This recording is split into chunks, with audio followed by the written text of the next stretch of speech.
Well, I first met Jared when I worked for Ring of Honor Wrestling down in Baltimore, Maryland a few years ago, and we were preparing to start live streaming most of our events. And so we called Jared in as a consultant. So he came in and he trained us from start to finish on this stuff. We came in totally blank, not knowing anything. So I got to work with him right there, and it was great to kind of share a brain with somebody and bounce ideas back and forth. And even though he trained us, thankfully he went on the road with us. It was cool because not only did he have the technical side of production down, he also knew the wrestling side, which was cool because I was directing shows and he actually was right by my side, my right-hand man. And there were times where he actually read my mind where I would call a camera incorrectly, and in the middle of me saying, oops, he had already figured out that I was going to the wrong camera and switched it for me. So he saved my butt a couple of times on those live shows, not only from a creative director standpoint, but also from a technical side, because he was always there to figure out things in the middle, right in the middle of the frying pan. He was always able to figure out what was going on and tackle the problem. And that's when he was on site. And the best thing about Jared was that he never got annoyed when we called him in a complete panic, not only get his expert advice, but also calm us down and lower our blood pressure in the middle of all the chaotic live events that live production can bring. So fast forward, we had done a couple shows together, and we had a good flow back and forth. I enjoyed working with him, and I think he enjoyed working with me and us.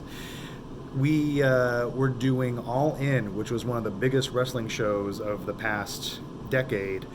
It was in Chicago, and it was a really, really big production, a lot larger than Ring of Honor was used to. And so I remember walking out to the truck, and we were going to have a technical director show up and work with me, to get things set up for the show. And that was a weekend where I don't remember what sporting event it was, but it was some sort of national new sporting league. It was the start of a season, and a lot of television personnel were booked across the entire country. We ended up having this woman show up, and while I'm sure she's very good at her job, which is studio production, doing news, TDing, I don't think she did a lot of live sports production. And so she came in, took a look at the board in the truck, and just kind of stood there, and her jaw started to slack and her eyes got a little wide, and you could tell that she was in way over her head. And there just wasn't a lot of progress happening, and she wasn't quite figuring things out. So Jared was actually there, and he was basically twiddling his thumbs because that's all he had to do for the next 4 hours before the show started.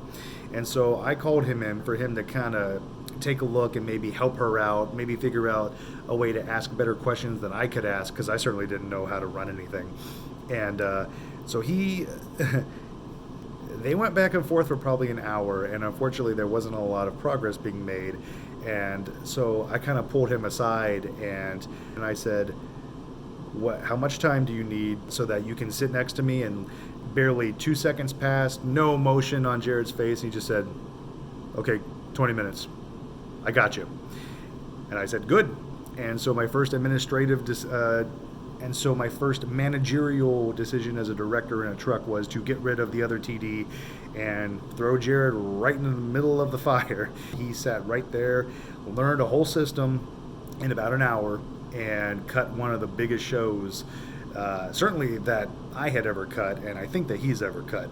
And we made it through the whole thing, and it was a good night.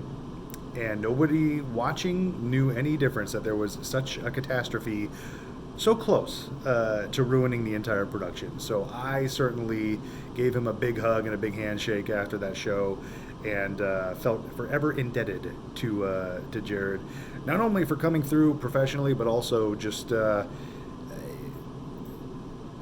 allowing me to have the confidence to not worry about it and to know that I can focus on my end of things and get the show done and get it done hopefully well, which I think it turned out well. So I know that if number one, Jared can train me and the other goobers that I have worked. No.